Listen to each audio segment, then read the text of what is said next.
আপনারা দেখলেন জেলা সংগ্রাম সমিতির উদ্যোগে উত্তর মুর্শিদাবাদ জেলার দাবিতে জঙ্গিপুরে রবীন্দ্র ভবনে একটা কনভেনশন ছিল।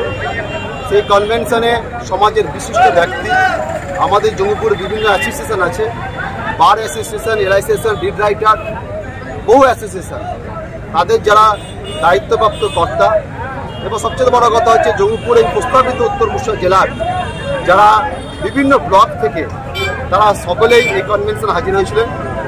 কনভেনশনে সকলে সর্বসম্মতিক্রমে একটা দাবি পেশ হলো যে ইতিমধ্যে উত্তর মুর্শিদাবাদ জেলা সত্তর পূর্ণাঙ্গ জেলা গেজেট আকারে প্রকাশ করতে হবে। কেন 2017 সাল থেকে জেলা সংগ্রাম সমিতি বিভিন্ন জায়গায় এই প্রস্তাবিত উত্তর মুর্শিদাবাদ জেলার দাবিতে আন্দোলন করে আসছে, দাবি দাওয়া দিয়ে আসছে। 2022 সালের 1 আগস্ট মাননীয় মুখ্যমন্ত্রী নবান্নে সম্মানীয় সাংবাদিকদের সামনে উনি বললেন যে মুর্শিদাবাদকে 3টি ভাগে ভাগ করে দেওয়া হবে। আমরা চেয়েছিলাম 2টো, উনি বলে 3টে, খুব খুশি হয়েছিলাম। কিন্তু পরবর্তী ক্ষেত্রে কি দেখলাম, 2 বছর হয়ে গেল, এখনো পর্যন্ত গেজেট আকারে প্রকাশ হলো না। বলা হচ্ছে যে পুলিশ জেলাতে সাধারণ মানুষের কী লাভ হয়েছে? পুলিশের লাভ হয়েছে। আমরা চাই যে নতুন একটা জেলা হোক, পূর্ণাঙ্গ জেলা, যেটা মুখ্যমন্ত্রীর সুরে সুরে মিলিয়ে আমরা বলছি। উনি বলেছিলেন ছোট জেলা হলে পরে কাজে প্রশাসনিক সুবিধা হবে। আমরা তাই মুখ্যমন্ত্রী অনুরোধ করছি যে আপনি যে কথা বলবেন দিয়েছিলেন আমাদেরকে 2022 সালে 1 আগস্ট, সেটা পূর্ণ করুন এবং উত্তর মুর্শিদাবাদ নাম দিয়ে একটি নতুন জেলা আমাদেরকে উপহার দিন। আমরা সেই দাবিটা আছে। কি কর্মসূচি গ্রহণ করছেন আজকে? কি কর্মসূচি গ্রহণ করছেন? আমরা কর্মসূচির সব আলোচনা পরিপ্রেক্ষিতে হলো যে আগামী 8 থেকে 15 আগস্ট ফরাক্কা থেকে সাগরদিঘি এই জেলার দাবিতে সাইকেল র্যালি হবে।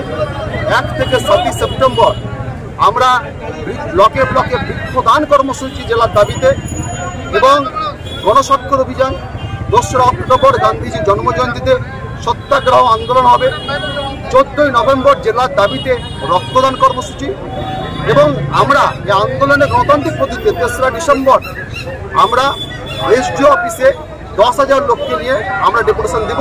31শে ডিসেম্বর 2024 অবধি মাননীয় মুখ্যমন্ত্রীকে আমরা সময় দিচ্ছি, ওনাকে অনুরোধ করছি যে 31শে ডিসেম্বর 2024-এর মধ্যে আপনি যদি আমাদের দাবি না মানেন, গণতান্ত্রিক পদ্ধতিতে আন্দোলনের যা যা রাস্তা আছে আমরা সমস্ত রাস্তাকে কোন ব্লক ইনক্লুড করেছেন? মোটামুটিভাবে কোন ব্লককে ইনক্লুড করা? আমাদের 12টা ব্লক, 10টা ব্লকের কাছে আমরা পৌঁছতে পেরেছিলাম, প্রত্যেকে এসেছে। আমরা জঙ্গিপুর সাব ডিভিশনের প্রত্যেকটা ব্লক, তার সঙ্গে নবগ্রাম ব্লক, আমরা খড়গ্রাম ব্লককেও চাইছি, মুরারই 1, 2 এবং লালগোলা ব্লক, এই ব্লকগুলোকে আমরা চাইছি। এই কর্মসূচি লক্ষ্য করে সাধারণ মানুষকে কি বার্তা দেবেন? সাধারণ মানুষকে একটাই বার্তা দেবো যে নিজের প্রজন্মকে ভালোবেসে যদি নিজেকে ভালোবাসতে চান, আগামী প্রজন্মর স্বার্থে কোনো দল নয়, কোনো ব্যক্তি নয়, এটা একটা অরাজনৈতিক সংগঠন। আপনার এই অরাজনৈতিক সংগঠন ছত্রছায় এসে আসুন আমরা সবাই মিলে উত্তর মুর্শিদাবাদ জেলা দাবি আদায় সম্ভব। আপনার নাম পরিচয়? হাসানুজ্জামান বাপ্পা, আমি এই সংগঠনের সম্পাদক।